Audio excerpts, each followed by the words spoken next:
back to Untitled-2 podcast. My name is Connor. My name is Ash. And today, we don't do that anymore. So We know we don't, there's no subject. There's no subject. Today we're just going to cluck like chickens. Yeah, let's not do that. Let's not do that at all. I want to talk about a game. Yeah, I was going to bring that up. Go for it. That I love from my childhood. Liar. Where's your proof? Shut up. It was on a console that didn't get enough love and it died like 2 years into its life. It's funny because when I bought one, it died like 2 minutes into its life. And it's funny because when you gave it to me, it's not died since. Yeah, I know. It was the Dreamcast and the game was Shenmue. Or Shenmu, if you're a fucking idiot and you can't pronounce shit. Shenmu-eh. Okay, let's not go all the different ways that we can fucking pronounce this. And I recently bought myself a copy because you gave me a Dreamcast and it worked. I did. Yeah, and I played the shit out of it and I loved it. And when I first played it as a kid, I could only play the first disc because I only had the first disc. I didn't have a memory unit or anything like that, so I needed to get the other discs. I still couldn't play them because once you got to the end of the first disc, you have to save it. Yeah. So I just played the whole first disc over and over again, day after day. And it was like, honestly, the happiest I've ever been. When I got rid of my Dreamcast, it's just been constant depression. And it was really therapeutic playing it again. I feel like we should open up some sort of surgery somewhere, like, you know, retro game therapy. That'll be our thing. Some guy comes to us with like depression and is all like, I just want to murder my family. And I'm like, did you ever play like Mario when you were a kid? Yeah, fucking loved it. I was happy. That's what we're doing. We're playing Mario. And then he goes home. He gives his wife a kiss, kisses his little son, which is a bit awkward, but it's more like a term of. And he tucks him into bed and he says, "I'm not gonna kill you today." Yeah. Also, I'm gonna stop putting my finger in your bum. But yeah, it was just really therapeutic playing it again. And I found something out about it which I never knew, but apparently they use actual weather data from Japan during the 80s. So like when it snows or rains in the game, it actually rained and snowed on that day in Japan as well. That's pretty sick. I know, it's so sick. The game's so ahead of its time. What if it only snowed like one day in the year? Like it was just a freak year where it only snowed once and they had to program snow for one day in the game. Well, I've not seen it snow much in the first game that I can remember because I probably when I was a kid it snowed a lot because I'd just play it and obviously I couldn't progress, so every day I'd just go down to Dobuita, which is the little town there, and I'd spend all my, like, you get an allowance each day, like 500 yen I think it is, and so I'd blow it all on fucking little capsule toys and try to collect them all. Gashapon. Yeah, but like the thing was, you blow through it really fast with just 500 yen, and then I had nothing to do, so I'd make sure I had a surplus of batteries, and then I'd just listen to the Walkman like, until the night came, and then I'd go back to his house and I'd sleep. And then do it again the next day with the new 500 yen I got.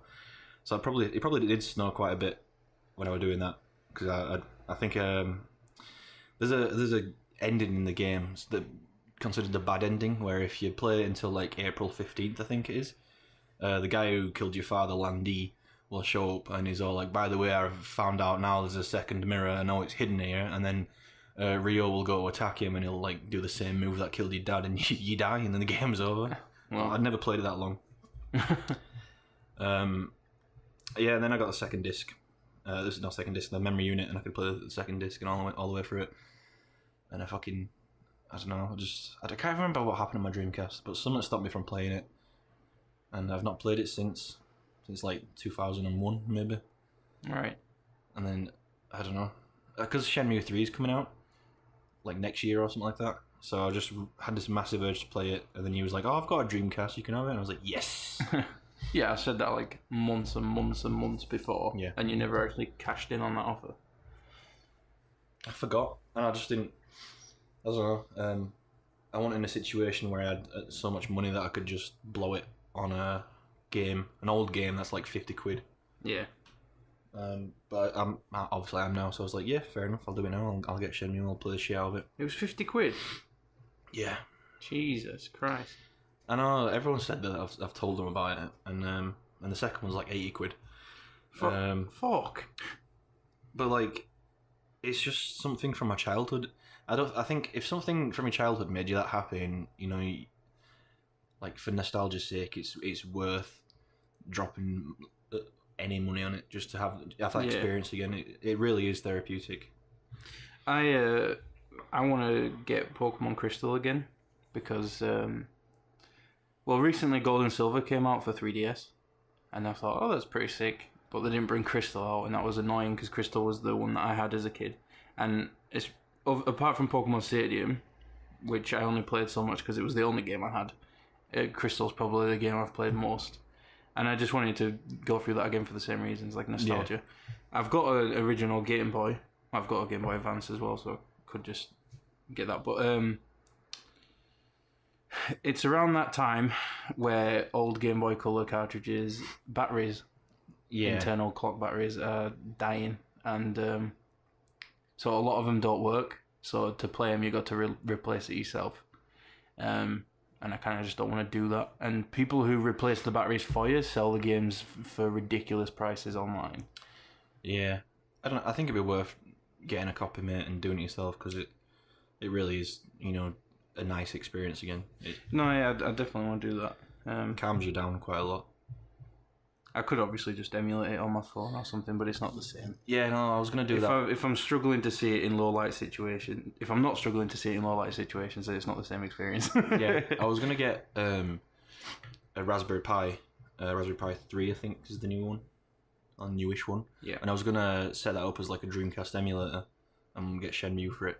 But it's just not the same feeling. I wanted that vintage like feel of fucking pressing a button on the Dreamcast and having the memory unit beep at me and put the disc in. I want that fucking feeling. It's like if you built your own, it would probably connect with like a PS4 controller or something. Yeah, or like just keyboard or whatever. But yeah, like it's the same thing as like when people prefer real books over audio books or Kindle.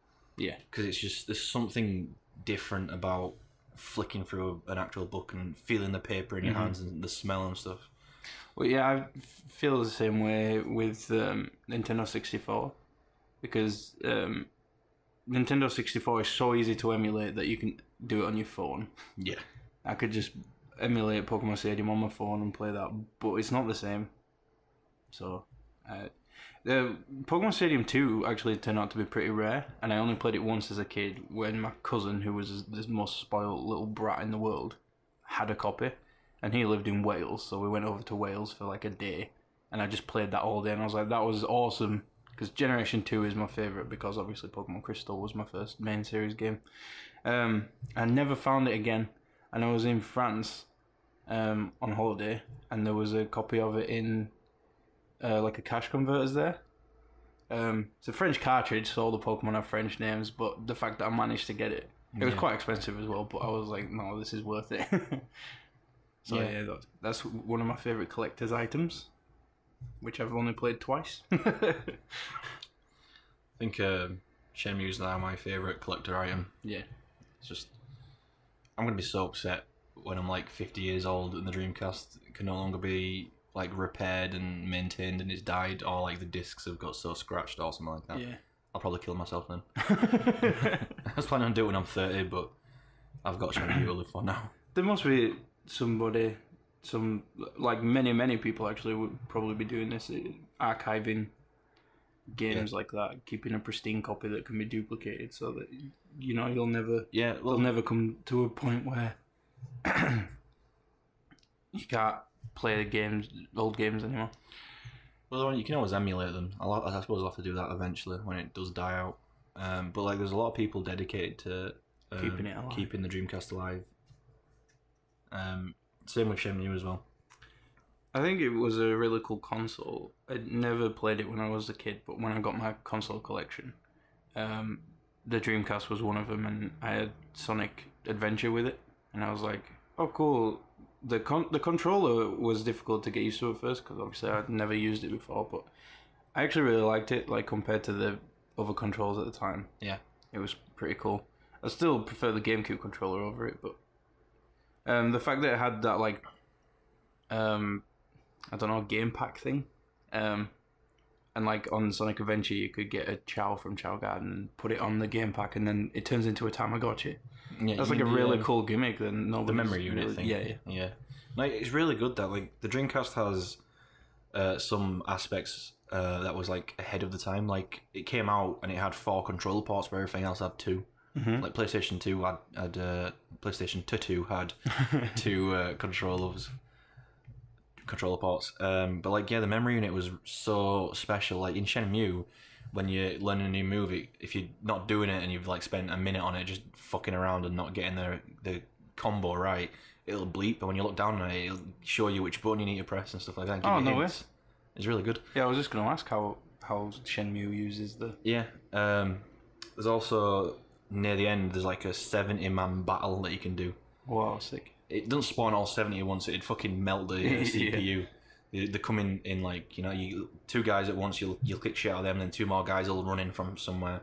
But on the memory unit, it tells you how many people you've eaten, and I think... There's like a grade, but I'm not sure how you get that grade up. And once you've completed the game as well, you unlock the arcade mode of it, where you can fight 70 people and whatnot. All right, cool. And see how fast you can do it. But like when you get to, I think it's 20 people beaten, like a mini boss will spawn, and he's got this big plank.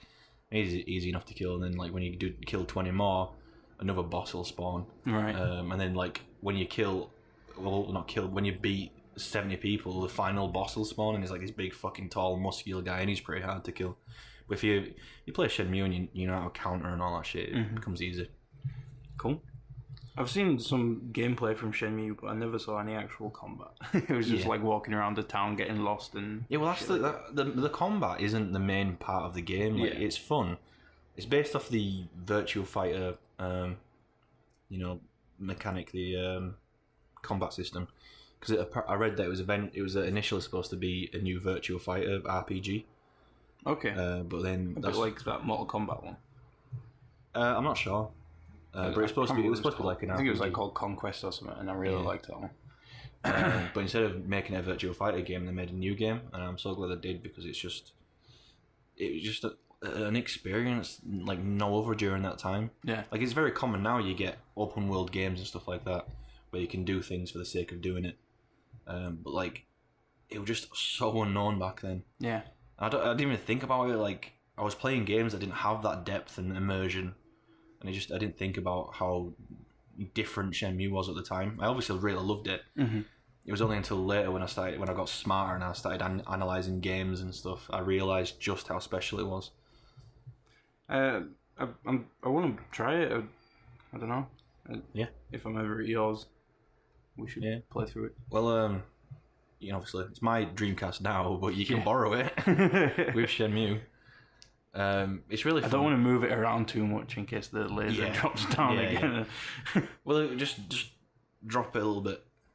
When you place it down, make sure it drops the laser or something. Yeah. If it does start scratching discs and whatnot, I will just replace the laser. Find somewhere, like maybe get a broken Dreamcast and then take the laser out of that or something. Yeah. I did want to like get a nice surplus of like spare parts and broken Dreamcasts for it. Yeah. Just to keep it running. That's a good idea. You can just repair it as you go along and stuff. Yeah. I mean, if nothing else from this podcast, I want to at least accomplish that you have like an urge to play it. Yeah.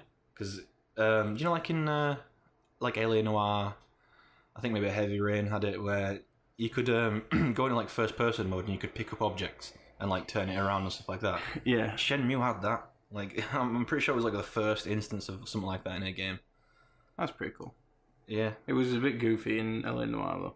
It's goofy in Shenmue. I'm not like a bit of a disclaimer. I'm not saying Shenmue's a perfect game, and like if you play a game now and then play Shenmue, it doesn't hold up like graphically or mechanically and stuff like that. Yeah. Probably not even story either.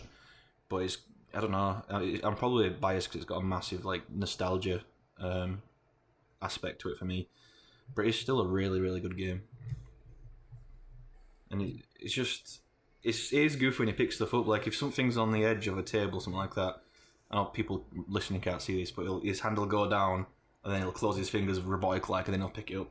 And his hand will stay in the same posture and whatnot. But it was just...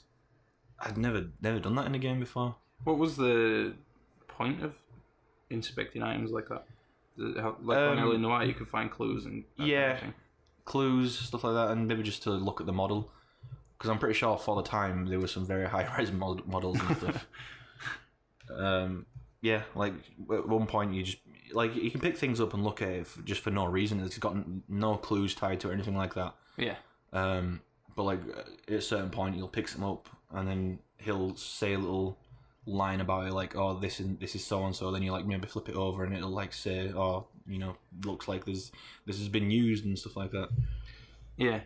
Just like world building stuff. Yeah, just for inspection purposes. That's all.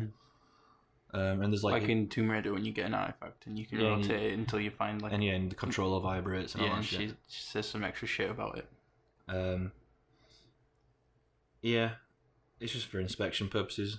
Like when you go into you can buy stuff in the little convenience stores and whatnot, and you pick up the item first and you can rotate it, and then you'll just press left to buy, and then it'll just go to the fucking counter and it'll be all like this. And then there's like 3 items. There's crisps or chips if you're American, chocolate and caramel or caramel if you're American, caramel. And if you buy one of those items, you get automatically entered in this like raffle. Basically, it'll just be like, oh, pick a raffle, please. And he'll stick his hand in this box and he'll pull out a thing when you press A, and you can get a prize. Basically, like it's just rare items, like rare capsule toys for like 5th prize.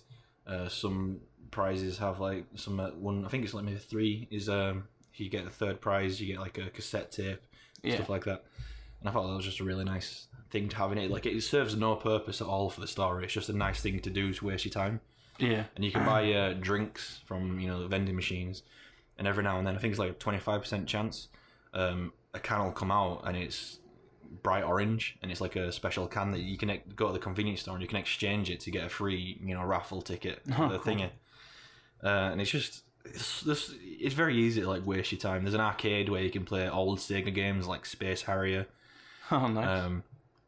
And that's really fun. You get capsule toys for getting high scores on those as well. Oh, nice. But yeah, it was really fun.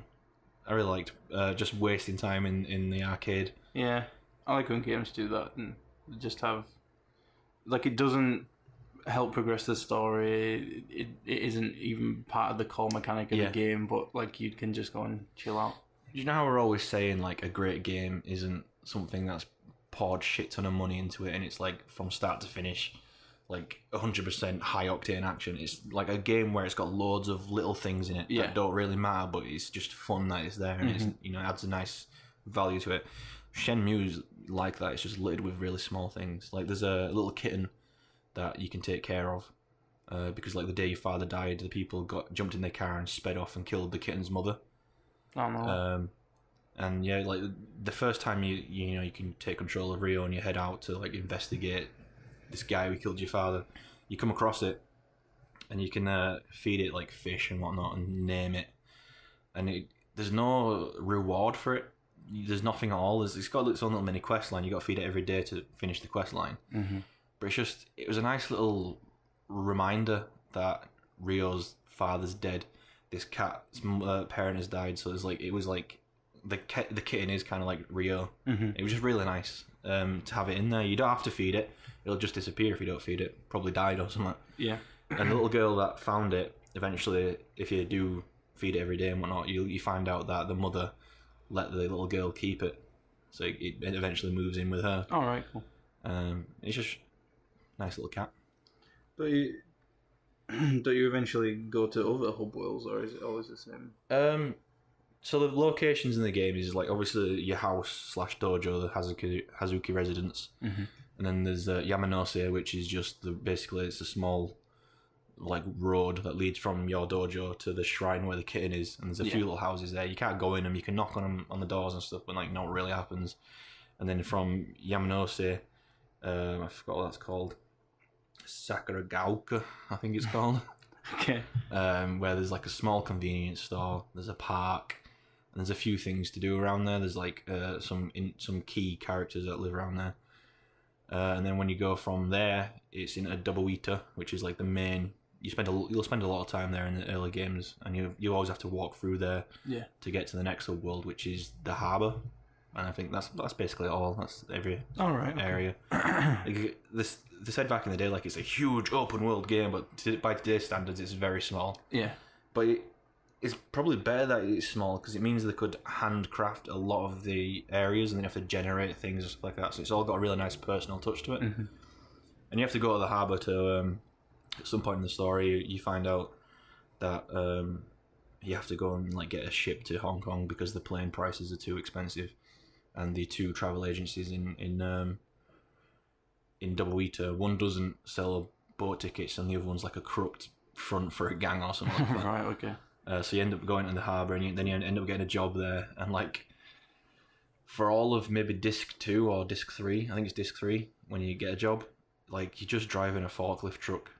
And that's like your whole day. Like some interesting things happen to further the story during these days, but you're just driving a forklift, like actually doing this mundane task of a job. And most games would skip over that, and just be all like, some days later this happened. But this was like, no, it's a job. Everyone's got to do a job. You're doing it, and it was really fun. Do you get more allowance while you're working?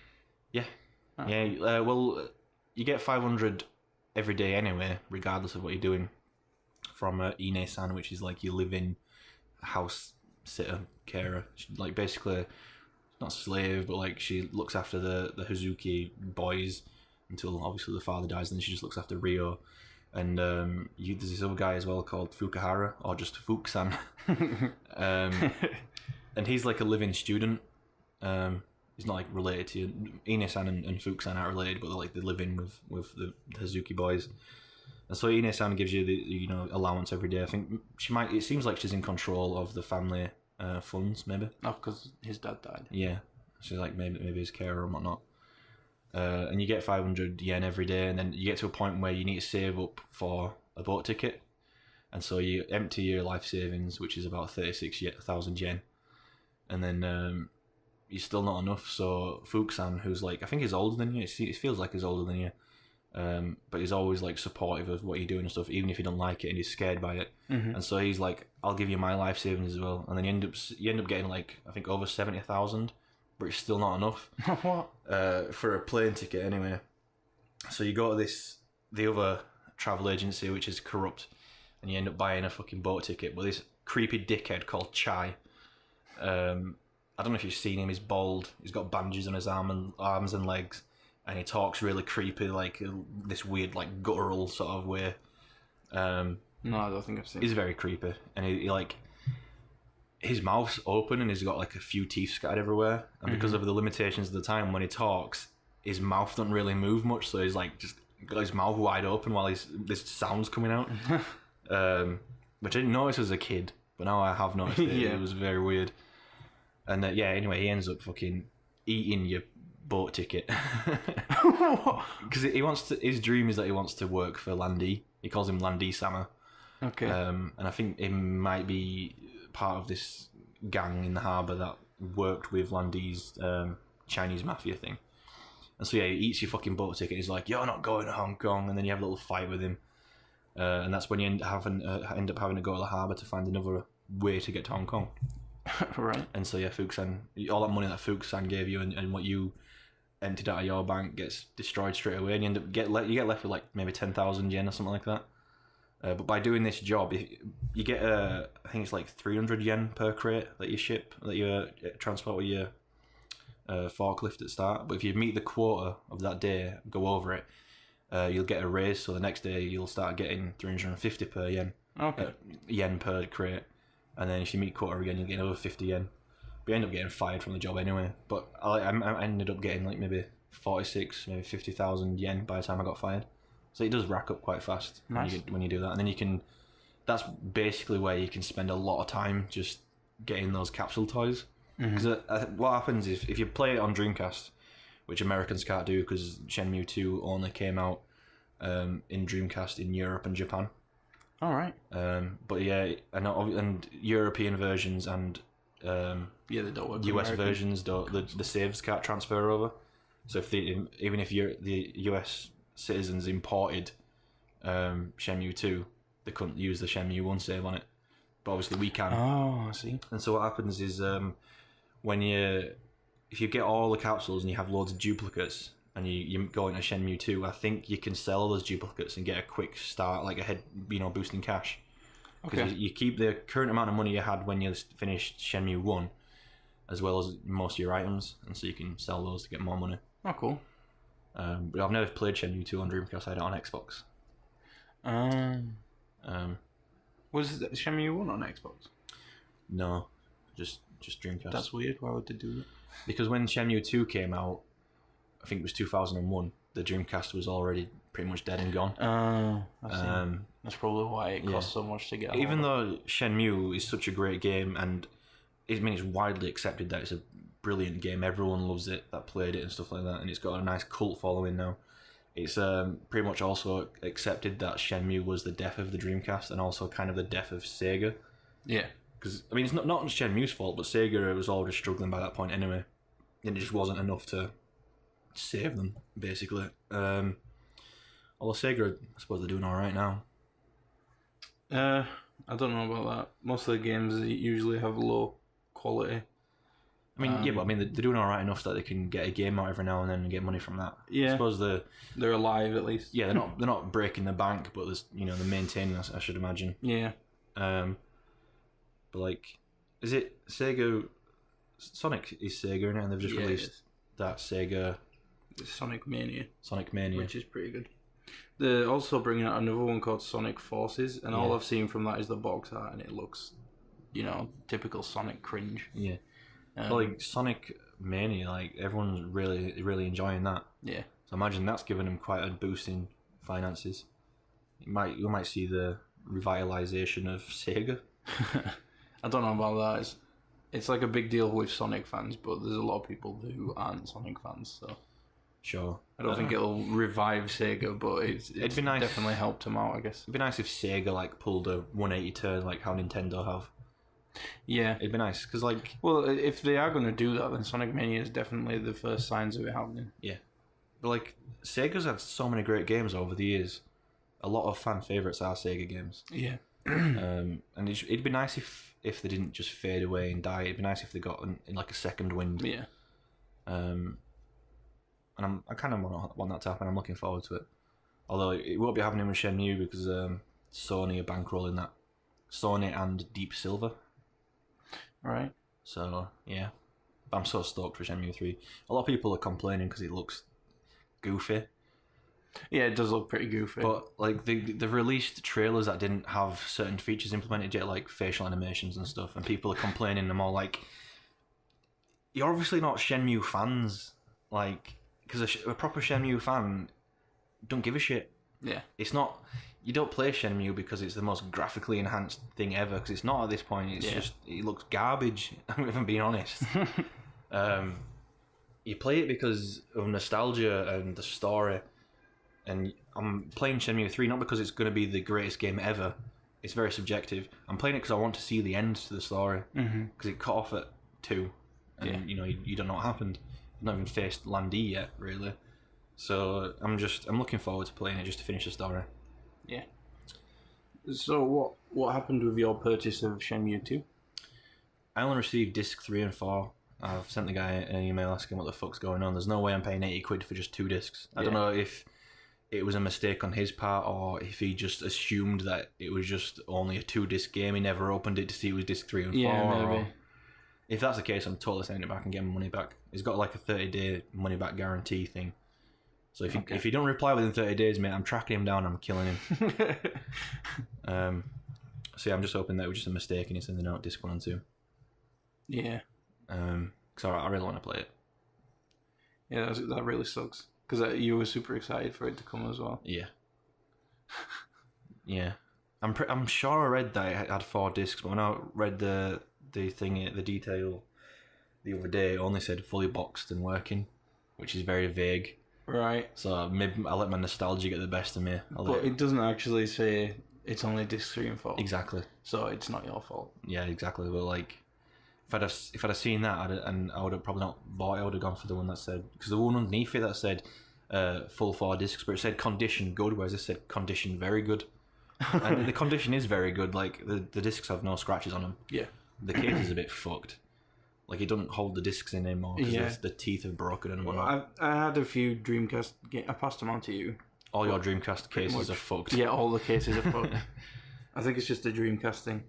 They're really confusing as well because the ones that have more than one disc, like they open on one side but the other side as well. Yeah.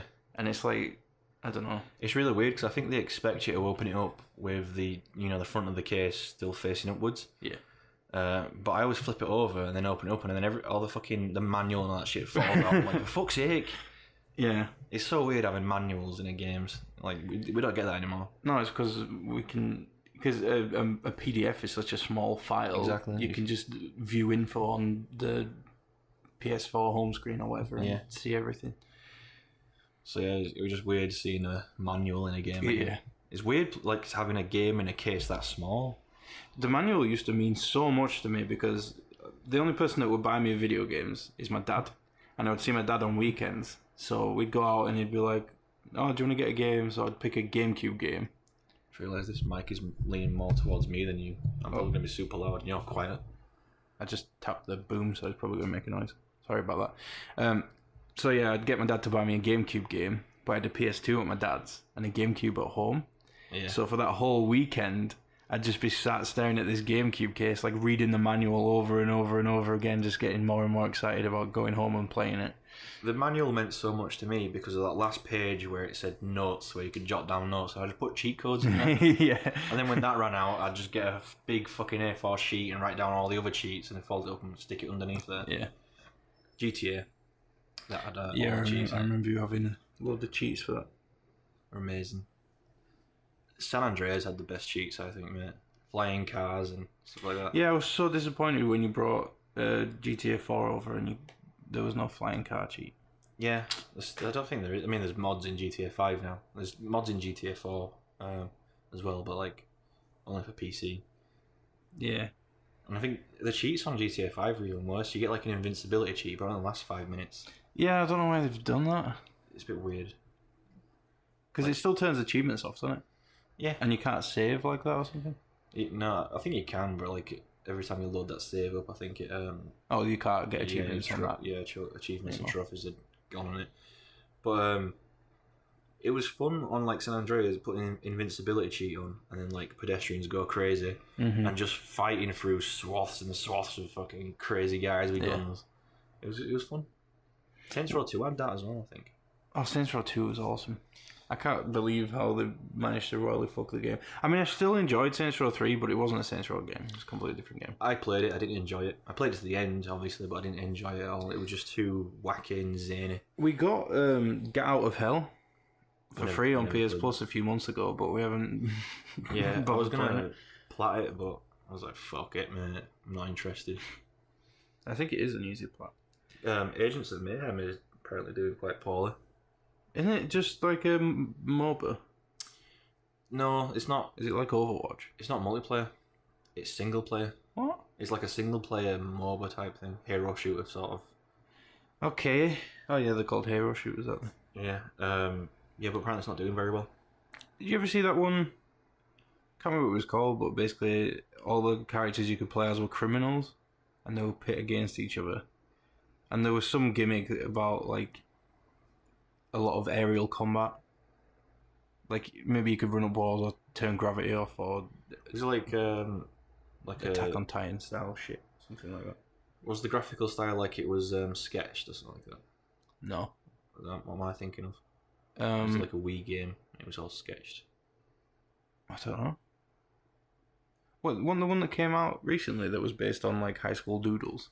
I don't know. That we got for free on PS Plus, but I haven't played it. I have no idea.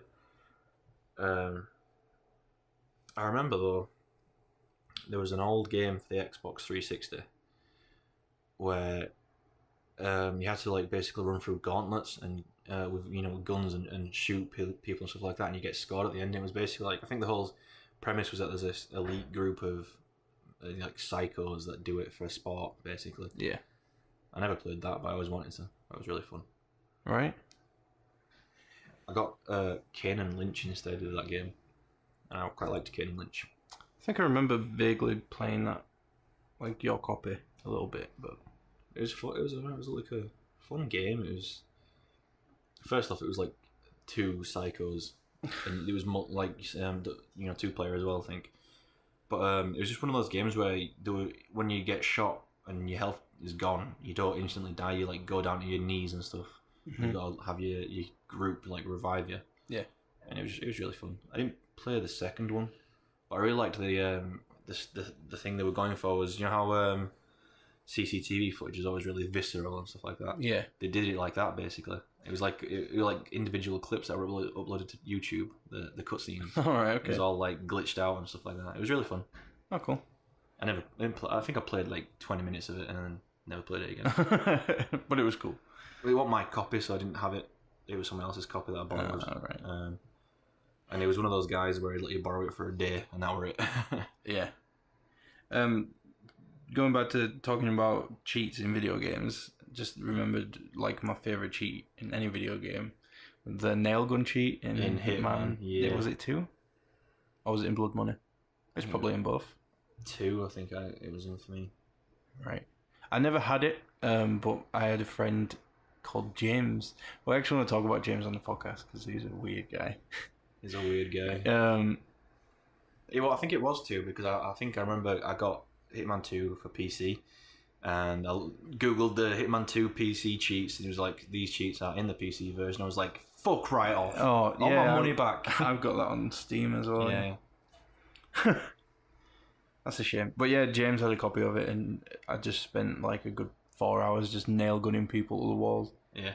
And I just loved how the limbs just went all rubber and pinned to the wall, and then the body had just slingshot up to the hand. Yeah, and could you remove the nails? I seem to remember like slingshotting them, like stretching them across the map, and then like I think if you shot the same place again, it removed the nail or something like that. All right, I don't know. I can't remember, but yeah, I really enjoyed that fucking nail gun cheat. Yeah, it was really cool. I just want something like that in a game. They don't do cheats much anymore. No, it's because of the trophy system. I think it's because of that. I just think it was more a way of like debugging, and I think because the games have come so far and there's more like technology and stuff like that, it's easier to debug than it ever was.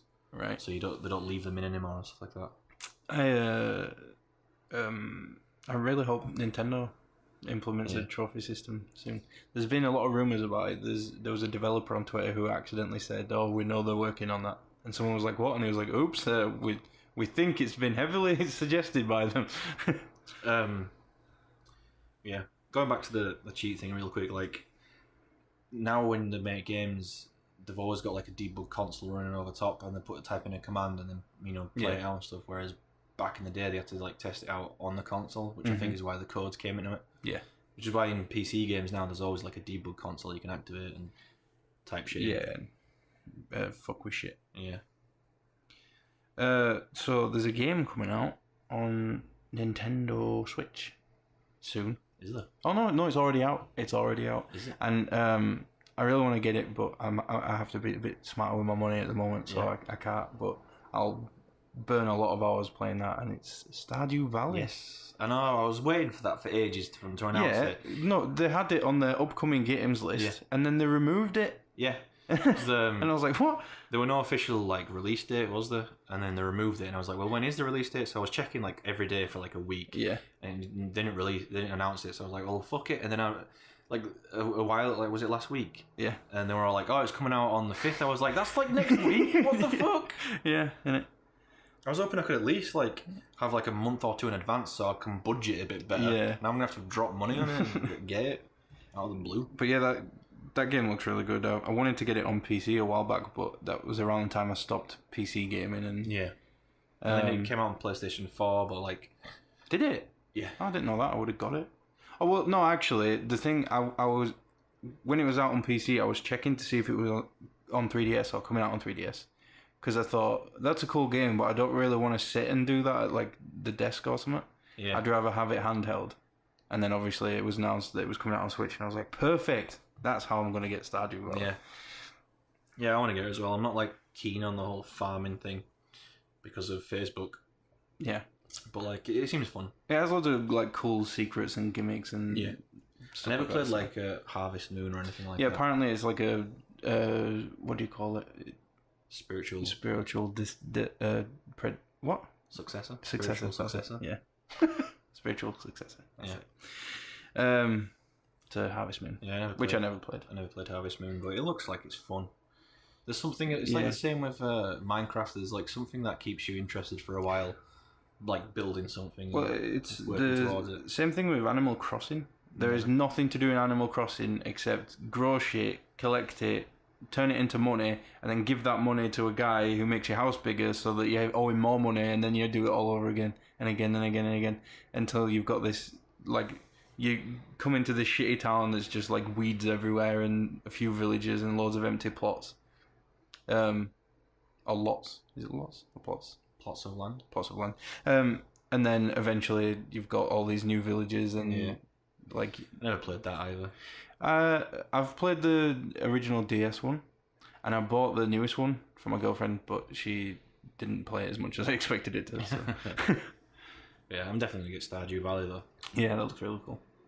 Does it have a physical release, or is it just digital? I think it'll just be digital. That'll be cheaper than the physical ones. Then I've noticed that the Switch games are kind of coming down in price a bit. Yeah, that's not a thing Nintendo usually. Because like this started out. I mean, like when the Switch first came out, the games were like 50 quid, 60 quid, something like that, which is just outrageous in England. And then now they're like more like 40 quid. Like they're coming down. I think it was just because it was maybe brand new. Yeah, it's likely. Oh, and they didn't know how successful the Switch was going to be, so they just whacked the price up on the software a bit. I think they just needed the money yeah. because they were in a tough place. So yeah, well, that's usually what they do. Like Sony release the PlayStations at a loss, and they make the money up on the software, like the games and that. Yeah. So maybe that's what they were doing, and now they're all like, well, let's just drop the price. It's pretty popular. Oh wow! So I expected it to be like 20 or 30 quid or something. This Stardew Valley, it's $15. So let me just switch it to the UK store. Europe. They better not do that thing where it's like, £15, because that's fucking the same.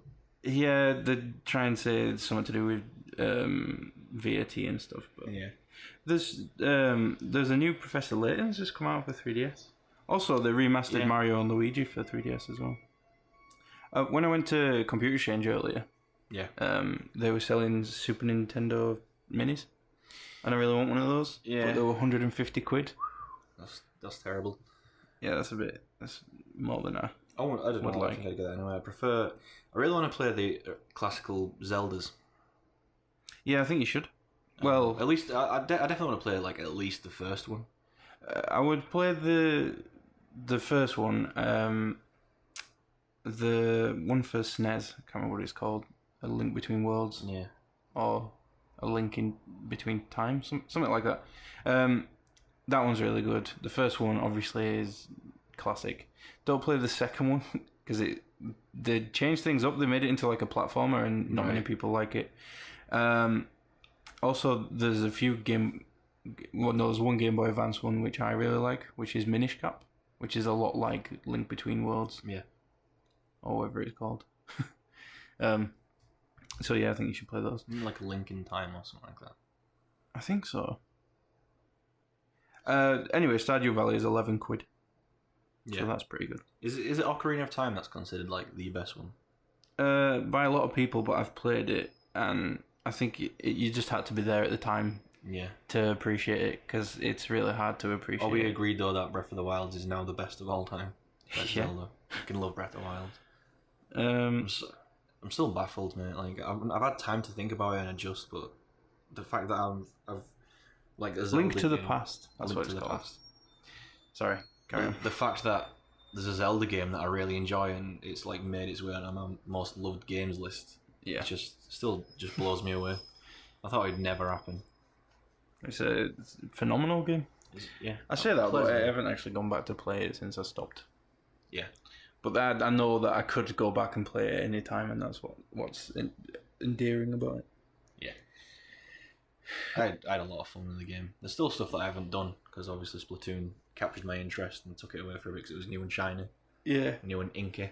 You know those little jackalope things in Breath of the Wild? You shoot them with an arrow and they drop rupees. Yeah, those little bunnies. Yeah. There's a mountain where you can see like a blue light glowing. It happens once every few nights or whatever. I managed to get it to happen 4 nights in a row, so that was pretty cool. And if you can get to it before it becomes day, the mountain is all foggy and there's this mysterious music and there's like a lake on top of it. And if you go to that lake, there's hundreds of those little rabbit things and a huge deer one. Like this big blue deer with golden antlers. And I wasn't sure what to do. Because with the little rabbit ones, you've got to shoot them and they drop a few rupees. So I thought, fuck, I'll shoot this thing. And maybe it'll drop a shit ton of rupees or something special or something. So I shot it and it just got angry and ran away until it disappeared in a poof of smoke. And I was like, shit. And then ever since then, I haven't managed to get the blue light to come back. Right. But I noticed something when it was running away, which is that it moved, like the animation is exactly the same as horses. So I'm wondering if you can like mount it, tame it, and then use it as a mount. But I haven't managed to get it to spawn. But if you can, you will be able to register it. Well, yeah, because I got one of those skeleton horses, and the guy was like, "Good God, you can't keep that here; it'll eat the other horses." Yeah, you can ride those big elk-looking motherfuckers with the big antlers, couldn't you? Yeah, I've got a screenshot of me riding a bear. You need it for a shrine, don't you? You have to ride it onto a little pedestal. Yeah. Yeah, I think I've got like maybe 10 shrines that I haven't done. I've got a few memories that I haven't found yet as well. All right. I was doing it all, but then Splatoon fucking came out and ruined my life. I haven't gone back on Splatoon, and like they release a new weapon every week, and there's been some really cool ones. Yeah, I'm not gone back in a while. No, right. There's I think last time I went on, I was like, cool, Splatfest is on, and I've tweeted about this, but I played it for like half an hour, and then I played one match, lost, like brutally lost, unimaginably so. It was like 15% to my team, and then it ended. Yeah, I didn't know that you had to do that. Like I thought it was just the whole thing was that people pick a side and that was it. Whichever had the most people on the side won. Didn't know you had to actually fight it out as well. Well, yeah, it's decided in 2 categories. First category is how many people selected that team, and then the second category is how many wins each team had.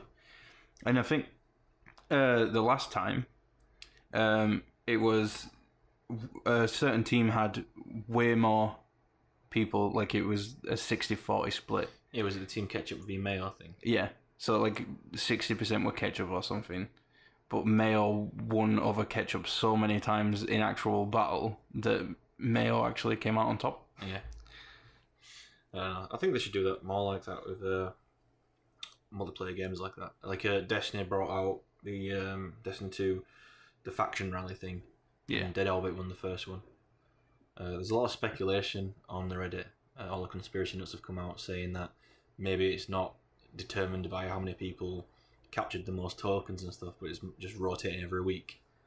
Yeah. So we'll see. We'll find out. Yeah, we haven't been on that as much lately either. Yeah, it seemed like more people wanted to join Future War Cult, and more people were determined to have Future War Cult win, but then Dead Orbit won. Yeah. Well, I joined Future War Cult as well. I just like the shader. And plus, the Dead Orbit armor was like really like Warhammer. Yeah. Especially for the Titan, and it was just ugly. And to be honest, I don't feel strongly about either of the factions, New Monarchy, Future War Cult, or Dead Orbit. They can all get fucked, really. Yeah. I didn't want any of the armor. I didn't want any of the weapons. I just chose Dead Orbit because my main weapons are hand cannons and scout rifles, and they're the scout rifle. Yeah. And I don't like pulse rifles, and that's what Future War Cult were going for. Future Corwalt. Corwalt. Yeah. We haven't played Destiny much. Like, we're not max light level yet. It'll always be light level. Fuck the whole power level thing. Yeah. But it just feels like there's less to do. Yeah, there is that. But it's probably because we're at the start of the game. I mean, like, this is the base game. There's no DLC, and like when DLC comes out, we'll have all the base game shit to do and all the DLC stuff to do every week. As well as that, we haven't started raiding yet. Yeah. Like that used to eat up a lot of our time in Definitely. Destiny 1. Just can't get the people together, can we? Yeah. Well, there's our old clan. I was talking to Jamie from the clan a week or so ago, and he said me, you, and David should get on with them, get the old clan back together. Yeah. I think Ewan said he wanted to go as well. So. Oh, cool. Miss Ewan. Yeah, Ewan's awesome. Yeah, I miss how cool he was with all the racial jokes. Well, nobody was making racist jokes except him, just making jokes about him being good at maths and shit. Because he's. Well, that's what started it. Like, I think he made the first jokes about him being Chinese or something. Yeah, like that. Chinese heritage, and then we just piled on. Yeah. And you were totally cool with it. Yeah, totally. Yeah, it'd be nice to get on with those guys again. We should do that. Yeah, they're looking to do the. I think most of them have already done the raid like a few times, so they would just have to carry us a bit. Has first Jamie time not done round. it? No, Jamie's done it once, I think. Probably more by now because it was a few weeks ago when I talked to him about it. But the Nightfall as well, like in Destiny 1, we could easily 2-man the Nightfalls, but these ones are really brutal. I soloed a few of them as well. Yeah, I would have done as well. So we need to get David on to help us, and there's only a few times in a week that I can come on, and it has to line up with when David can come on, but he works a job that's shift based, so yeah, he's like rotated in random shifts and stuff. Yeah, it was just they're not massively hard. It's you're rushing around because of the timer, and like with Destiny 1, first time you went in, chances are like 80% of the time you'd complete it, you'd be done. There was a few ones that were ridiculously hard where you get kicked to orbit and you'd go down a few times and try it. Mm-hmm. But like, it just doesn't feel fun retrying it this time around, and you need that third person for the extra bit of DPS, and, coverage and whatnot. And so it's just annoying. If we fail, we've not done one yet where it's just me and you gone in and we've done it first time. Yeah. We failed every single one with just me and you. Yeah. And so then we bring David in and we do it first time. Yeah, it's super easy. Just because there's an extra person there. You need the third person, basically, just have an easier time with it. Yeah, we have 2 other people that could be playing it with us, but both of them have just as limited gameplay time as I do, so... Like, one of them, we haven't even managed to get on to play yet, and he bought the game 2 weeks ago just to play it with us and hasn't managed to, so... Yeah. Yeah. I think he's working on a Titan, because... I'm a Warlock and you're a Hunter. So I was like, oh, cool, I like the Titan, so... Yeah. Yeah. I'm enjoying the hunt now that I've got the Orpheus rig pants. Yeah. No, that's really cool. It was amazing doing the public events, firing my arrow at them, tethering them all, and just getting my supers straight back. Yeah, that was really cool. Like when we did there was a specific one on EDZ where just a shit ton of fallen just keep spawning on you in waves, and you just fire your ult, super, or whatever at them. Tether them all, get a new one, fire it again. Yeah, I had like 8 little tether balls at one point. Yeah, that was really cool. They just drop down in the same place, and then before they even hit the ground, they're all tethered, and I've got my flipper and I fire my next one. Yeah. A lot of orbs were spawned that day. Yeah, I should have took a screenshot. That would have been something nice to post on Twitter. A lot of heavy ammo as well. I don't know if the Orpheus rig spawns more heavy ammo, but like I was seeing like 80 heavy ammo packs just scattered around. I think it's just because so many special enemies spawn, with like the slightly orange health. And it made them all like fucking Swiss cheese, mate. They were nothing. You just drop a grenade in there and all the yellow health enemies died in exactly. a second. You just got to kill like a Dreg, and then all the little mini bosses just get fucked. In Destiny 2, the Warlock the game is just fucking super easy for the Warlock.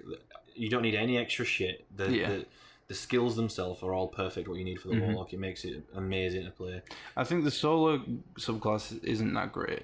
The Void one obviously has Devour, which you can keep going for ages and just be invincible. And the Arc subclass is insane for crowd control. Yeah, definitely. Fucking chaining that lightning shit on. Like your fucking Palpatine. And you put your healing rift down and get that little arc soul, it just fucks people up as well. Well, all the other classes have got the healing rift, so it's but only decent. The arc one gets the arc soul. Yeah. And like the Titans, they've got, it's pretty made for them as well. But the Hunters got shafted again.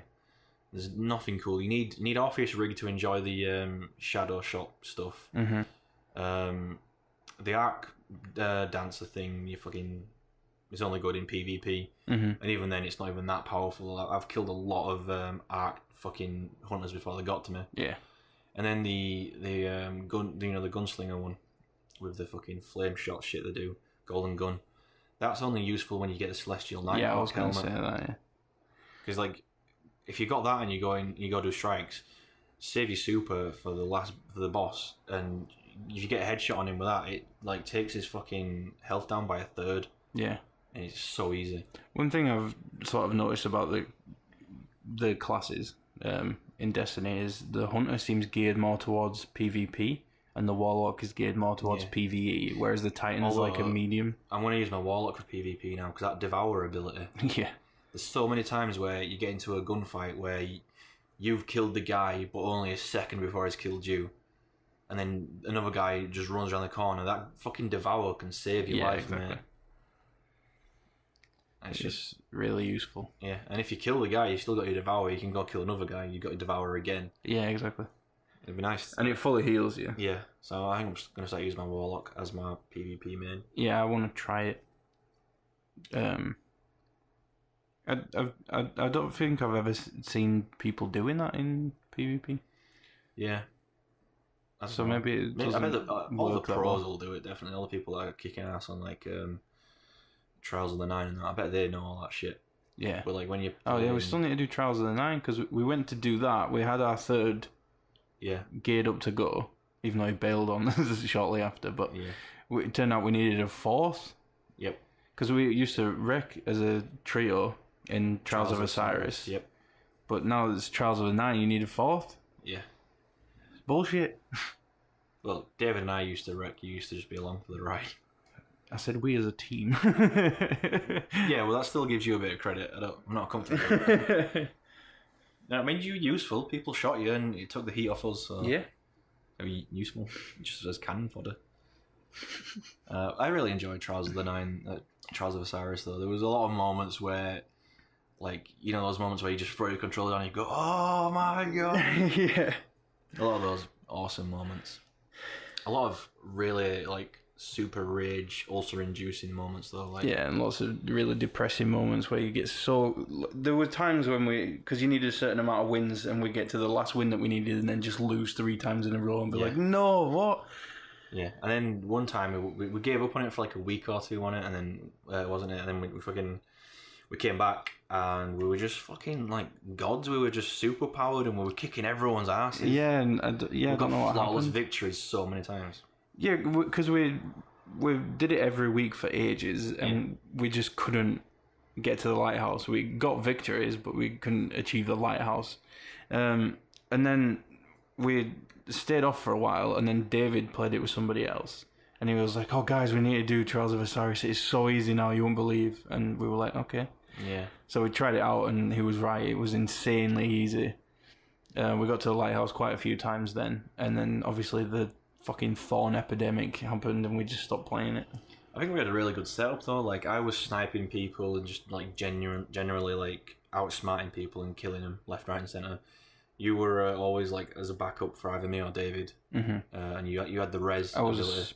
A spotter, and I would res when necessary. And then David were like the flanker and the fucking just the death ball that charged and shotgunned them down. Well, we called him Alejou David. Yeah.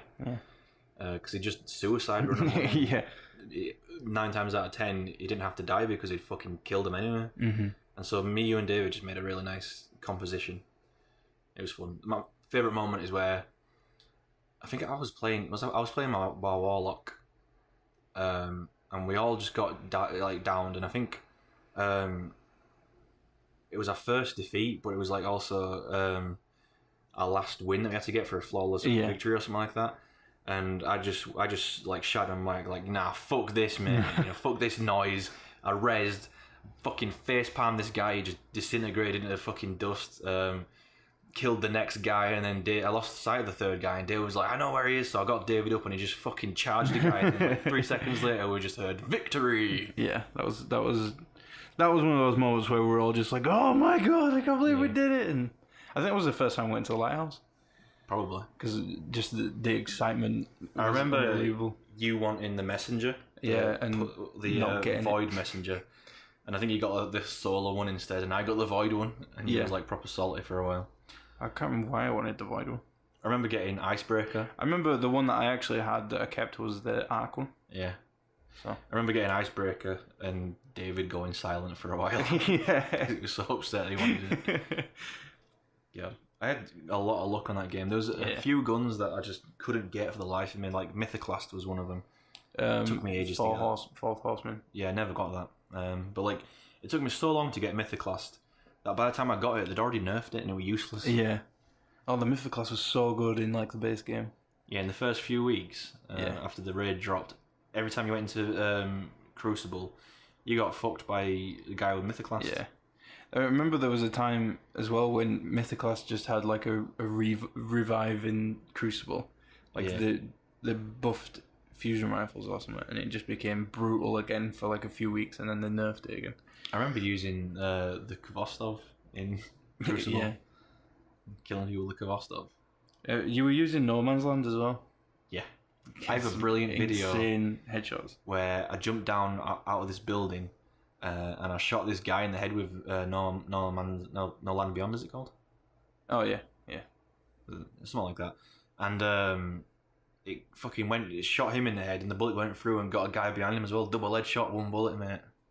Mate, post it on Twitter. Yeah, I should post that. I think I said this last time I brought it up, but yeah, we should definitely do that. Yeah. I think I took a recording the other day. I don't know if I posted it on Twitter or not. When we were on Destiny 2 and we were doing a public event on Titan, and there was like 6 of us there, and we switched it to heroic. Because we like melted the boss as soon as he came out. Everyone were popping their ults and we were all feeding off each other's orbs and stuff. That was awesome. The game lagged as well. Yeah, there was so many. It didn't lag as much in the recording, which was strange. Maybe, yeah. It lagged for us. It lagged in the recording, but not as much because like I had proper frozen frames and the audio was glitching out. It like compensates for that because it'll just capture the frames, so maybe the lag wasn't bad because it was just all it was doing was capturing frames and not actually simulating it. Yeah.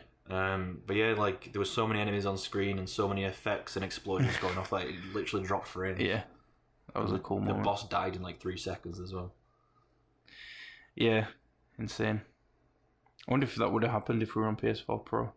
I don't know. I want to get a PS4 Pro. Me too, because I was in Computer Exchange earlier and I was looking at it's like £310 for a pre-owned one. Nah, for pre-owned. How much is it for a brand new one? Like 400? Something like that. Because I was hoping to sell mine and put that towards it, but if I'd sold mine, it'd still be like 300 quid for a new one. Yeah. Because like, but 400 quid, that's not much more than what the PlayStation was originally priced at when it first came out.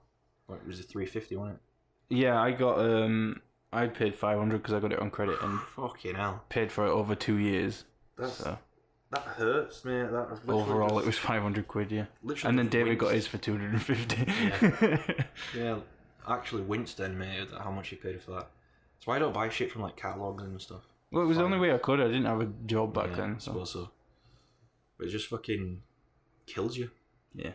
You get something that's worth 350, end up paying fucking 500 on it, and it's just not. The only time I've used them like finance is when it's 0% finance. Yeah. I don't mind that kind of thing with like mobile tariffs and stuff, because you're still paying for the contract. I'd rather buy the phone service outright and then just pay for the service. Yeah, but nowadays you can't do that. They're expensive. Especially like a prime example is the iPhone 1X, which is over £1,000. I won't get that anymore. Have you heard that when people are plugging iPhone 8s into charge, the batteries are expanding and popping the screen out and bending them? That is such a huge problem with iPhone. How have they not fixed it yet? I sold my stepdad's iPhone SE today. That's why I was in Computer Exchange. And I should have got 130 quid for it because it was in pristine condition. There wasn't a single like cosmetic scratch on it or anything. And it turns out the battery had expanded. So like the front of the case was popping off and it was all spongy. So they took it as parts, but they can't resell it. So I only got 40 quid for it. It's just shocking, isn't it? Unreal. Imagine the kind of pain it must create when you're an Apple fan and to you the pinnacle of technology, the best example of the most advanced thing that humanity's ever made is an iPhone 8. You plug it into charge, super happy, and then it just goes pop, and the fucking screen bends, and it all, opens up, and the battery expands. Yeah. How fucking devastated must you be? But then, like, how do they rationalise it? Like, oh, this just happens. It's not Apple's fault. Yeah, any Apple fan listening to this will say, yeah, well, at least the phones don't explode. Because there was one Android phone that exploded. At least you can put a fucking Samsung phone in your pocket and not have it bend. Yeah. I don't know. I really liked when the S8 came out. I saw an advert for it in the cinema, and it was basically a response to the whole thing about the Note 7 exploding, where they were just putting the S8 under extreme conditions, like really high temperatures, bending it way more than necessary and seeing that it goes back and stuff like that. Just them saying, we're being really vigilant about this, it's not going to blow up. I thought that was cool because they weren't like ignoring it or trying to sweep it under the rug. They were like, yeah, okay, a phone blew up and we're making sure it don't happen again. I thought it was really funny that apparently the factory that was accepting all the broken batteries from the S7 caught fire and burnt down. But I feel like there's this trend now where all the major phone companies, or basically just Samsung and fucking Apple, they're competing with each other way too much, and they're pushing phones out the door before they're fully stress tested and whatnot. Yeah, exactly. And so you get phones where you put them in your pocket, you go sit down, you pull it out, and now it's a fucking C shape. Yeah. You get a phone where you get a call, you put it to your ear, and then suddenly it explodes, and now you've got like a fucking scarred face. Mm-hmm. You get phones where you plug it in, the battery just pops out. Yeah. I want them to like just calm down a bit and stop releasing fucking phones every it's not even like a year now. It's like every 10 months there's a new phone or something stupid. Yeah, because when I had an S3 which I upgraded to an S6 Edge, which I'm hoping to upgrade to the Note 8 in like February. Yeah. But when I got my S6, the S7 was already out. So I guess it is slowing down because S4 and S5 must have been in like the same year. I've got an S5 and it still works fine to this day. It's still my S6 is totally fine. I just the only problem is it's not a Note 8. It's not a problem with the phone. It's a problem with like just in general. Like I don't turn it off often enough. I leave it on for months and months just to make sure it's charged. Yeah. And it doesn't half lag like a cunt. So I've got to turn it off and turn it back on. That's just because obviously the RAM's filling up. Mm-hmm. But that's just a thing that happens. It's not to do with the phone, I should imagine. Yeah. You could probably have better, like release things a lot better and dump shit that no longer needs dumping. It's called garbage collection for RAM, innit? Mm-hmm. Could have better garbage collection. Yeah. Like I say, my S6 is fine. I don't need a new phone, but I'm greedy. Yeah. And I want all this like extra RAM space and more CPU power and shit. Fucking irks me about you is you're always super eager to adopt new technology. Yeah. And I'm not. I'm like, I've been burnt too many times before. Yeah. Like, Windows Vista, let's get it. My God, I should have stayed on XP. What the fuck have I done? Yeah, and now you're still on 7, aren't you? Well, whereas I have 10. Fuck Windows 10, mate. I don't have a problem with it. I don't like it. I haven't, because I had Windows 8 as well when that came out, and I ran into a lot of issues with that, and I haven't run into any problems with Windows 10. Like gaming, working, all of it, it's been no problems. They broke the little trend, like the cycle. They release a good OS, then they release a really bad one, then they release a good one, and they release a bad one, and they just released 2 bad ones in a row. They fucking skipped iOS 9. What do you mean 2 bad ones in a row? 8 and 10. Why is 10 a bad one? I don't like it. It's just 7, but better. It's like 7. You haven't even used it. It's like I've got laptops with Windows 7. Okay. It's like 7, but with more spyware on it. Well, support for 7 is going to die out anyway. I think they called it 10 because the idea is that they stop there. And they didn't want to stop on 9, especially because 9 is an unlucky number in a lot of Asian countries. So they sort of stopped it on 10, and they're just going to keep it alive now, keep updating it, keep supporting it. Well, when they update it, so it's more like it focuses more on user privacy and not snooping and shit. I don't want NSA like fucking extending their reach overseas and looking at the shit I'm looking at. Well, I think when you go for an app, Microsoft computer instead of an Apple computer, you're sort of entering into an agreement with yourself that you are intelligent enough to handle security yourself, to deal with viruses and know what you're doing, know when not to download stupid shit. Like, if you're not that tech savvy, then yeah, go for an Apple Mac. I don't like the whole Windows Store thing. That's a fucking stupid idea. Like there was this thing a while ago where they were not installing, but like offloading data onto people's computers through the store, just to, to store it there and whatnot. And I'm like, fuck off! It's my PC. Stop putting shit on my PC. I also don't like the fact that it updates like every fucking day, and they're all like, oh, these updates are important, but they just end up being superfluous pieces of shit that you don't need. Yeah. And then you can only press later for a while until it says, well, now you've got to do it, you bitch. I've never run into that. Yeah, there's like my PC is video lost legs anyway. Of the guy who is rendering, and yeah, I think we mentioned that in a recent podcast. It's funny. He ends up being racist. It's like he blames Obama. I'm like, it's fucking Microsoft. He doesn't know what to do with the American government. Yeah. So yeah, my only option really is to just bite the bullet and upgrade to Windows 10 or jump to Linux, but like that's even worse. There's less support. You've got to be even more tech savvy. Which obviously I'll be able to do. I could do that. I mean, I'm quite tech savvy. It's just a lot more It's effort. just the fact that nothing is properly supported, so you've got to hack everything. Yeah. Or I could get a Mac, which is even less. I use a Mac for work, so I'm just kind of getting used to it. The simplicity of it is nice, but also I don't want simplicity. I like to have more control. I like to... Yeah. I think if I'm going to get a laptop with Windows 10, I'm not going to plug it into the Wi-Fi or anything like that for ages until I find every little bit of fucking spyware they're putting there and just rip it out. Microsoft fucking looking at the shit that I'm doing. We need to get a laptop. There's a lot of things we want to get for the podcast. I think our next upgrade will be the mic, but I want to get a laptop as well so we can cut out the sound of the computer. Also, we don't need all that to record a podcast. We'll be just fine with a laptop. I want to get a nice MSI one though, so I can do all the editing and rendering and stuff on there as well. You want to basically spend over £1,000 on it, is what you're saying? No, there was somebody I knew in uni who had an MSI laptop which she was like 3D modeling on and like rendering shit out super fast because it's MSI obviously. Yeah. And that was only like 400 quid. So wow. Yeah. I want to get I think it was on a sale though. So yeah. I want to get a Razer Blade Pro. I think it's Pro. I don't want any Razer computer. Well, the Razer laptops are actually pretty good. And they're focusing a lot on music production now with the laptops. And so if you get a Razer laptop, you can get Fruity Loops 12 for free, Producer Edition. All right.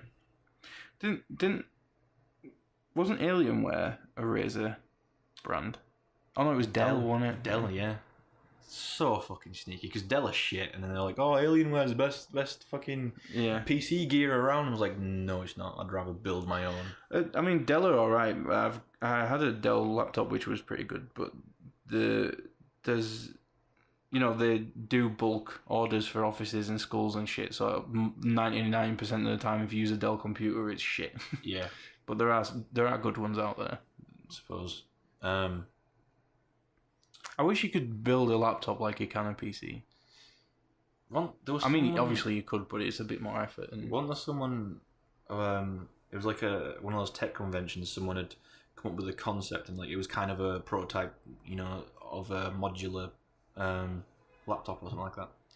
Yeah, there was I think Razer were doing a modular tower as well. Yeah.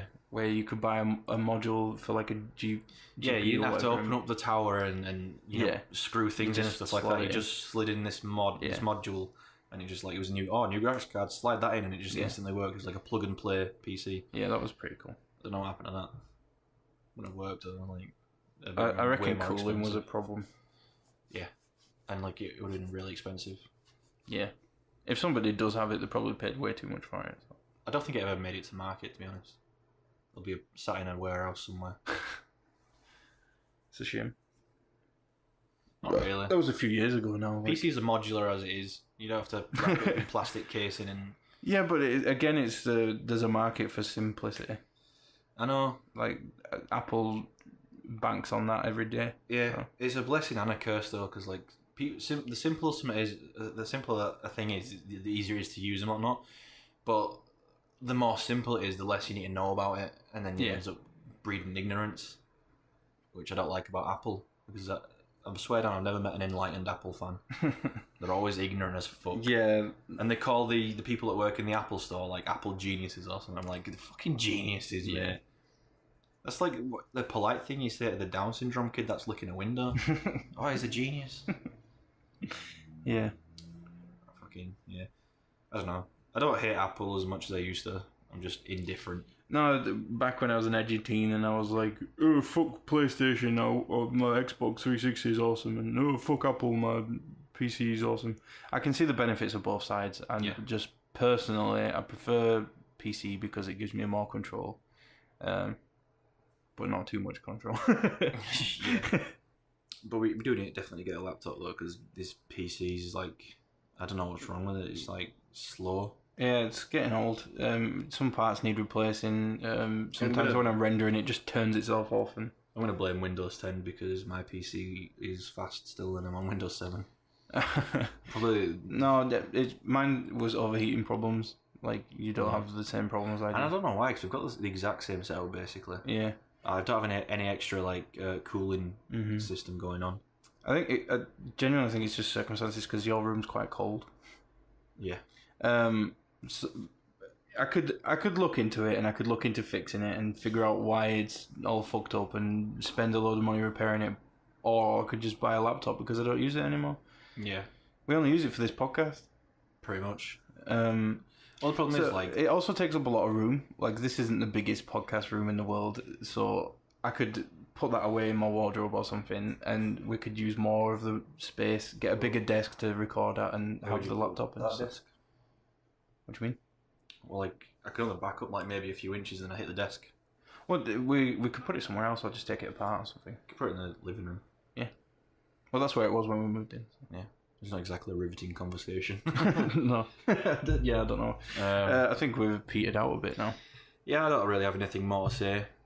Said pretty much everything I wanted to say about Shenmu-eh. That's all. The only reason I came. Yeah. Definitely a fun game, and I do want to make you play it at some point. Yeah, I we'll do it. We'll have to do it on a when I come and visit you, and I'll like guide you through it and whatnot. Yeah, that would be cool. So yeah, just so I can experience more of it in a shorter amount of time. Yeah. Right, well, thank you for listening. We really appreciate it. And we'll see you next time. Thank you. Goodbye.